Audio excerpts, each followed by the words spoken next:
Hi everyone, I'm Rob and this is the second half of our self-drive holiday in Namibia, staying in lodges along the way.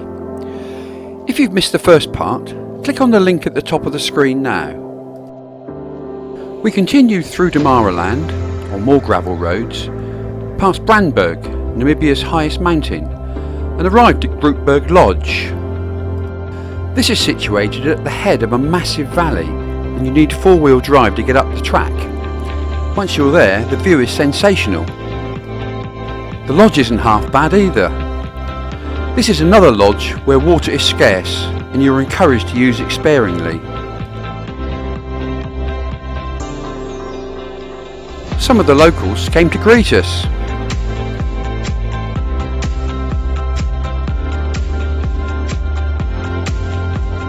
We went on a trek to find a rare black rhino. It was an all-day trip down into the valley below. After about an hour, we could look back and see our lodges on the top of the hill. This shot is taken through a telephoto lens. It was a bumpy ride for most of the time.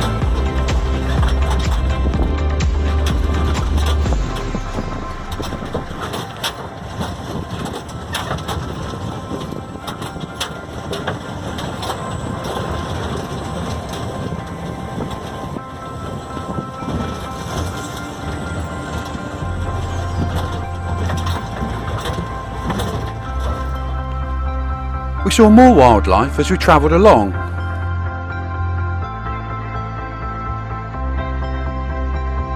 After about 3 hours, disaster struck. A puncture. Fortunately, it wasn't me this time who had to fix it.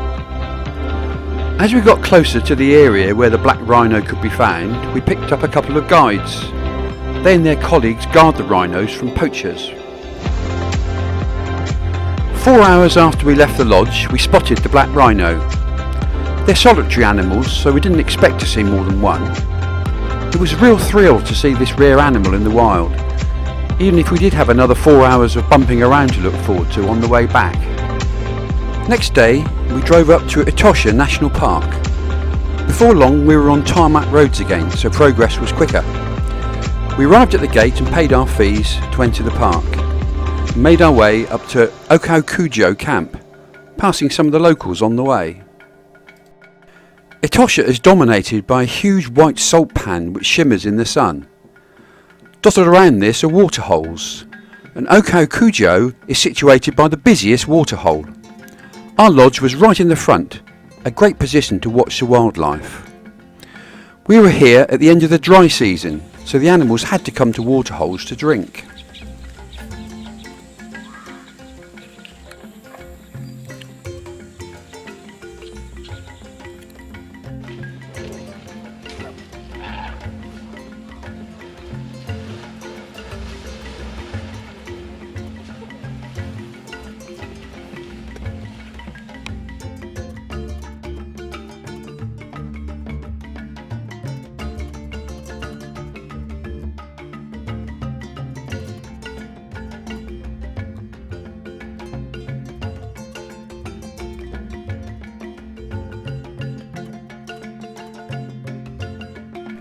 We stayed at Etosha for 2 nights.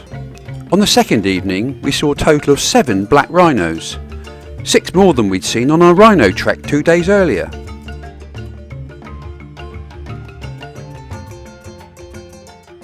These hornbills were amusing, pecking at their reflection in the car windows.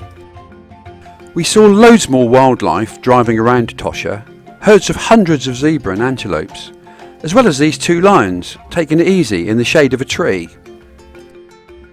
Reluctantly, we left Etosha and drove to our next lodge, which was in a private reserve next door to Etosha. Onguma Camp was another excellent lodge and very relaxing.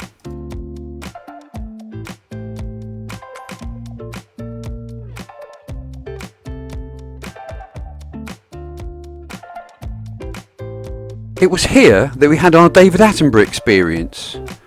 Late in the day, the rain started, the first rain of the season. This set off a reaction amongst the termites, with millions of them hatching out and taking flight. We were engulfed by flying termites for about 2 hours, then it stopped. The next morning, we could hardly open our lodge door for termites.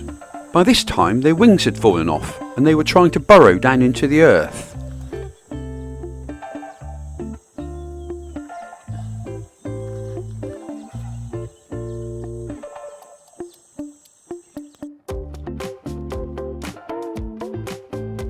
One of the staff came and collected most of the termites.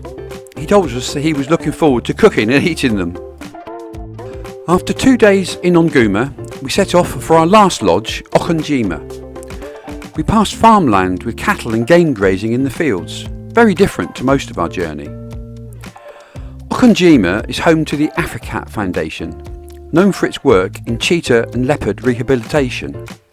Our lodge here was exceptional, with a panoramic view of the wildlife. A cheeky jackal came sauntering by.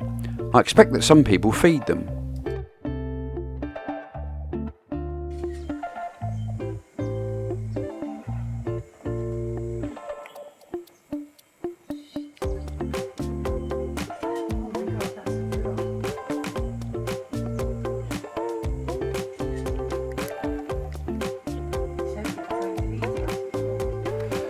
A number of leopards and cheetah have been released into the bush here, and they have 55,000 acres to roam around in. They wear collars so that they can be tracked. The drivers use a TV aerial to pick up the signals. We tracked a cheetah named June, as she was found as an orphan cub in the sand dunes near Swakopmund. She was very patient with us as we took our photos.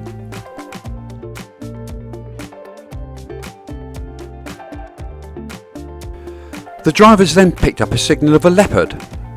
We eventually tracked him down. The driver warned us not to get out of the vehicle.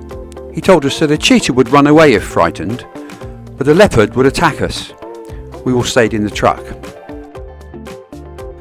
That was the end of our tracking, and nearly the end of our 2-week drive around Namibia. The following day we drove back to Windhoek Airport, dropped off the 4x4 and checked in for a flight to Johannesburg and on to London. If you have any questions, please add your comments below and I'll try to answer them. Thanks for watching.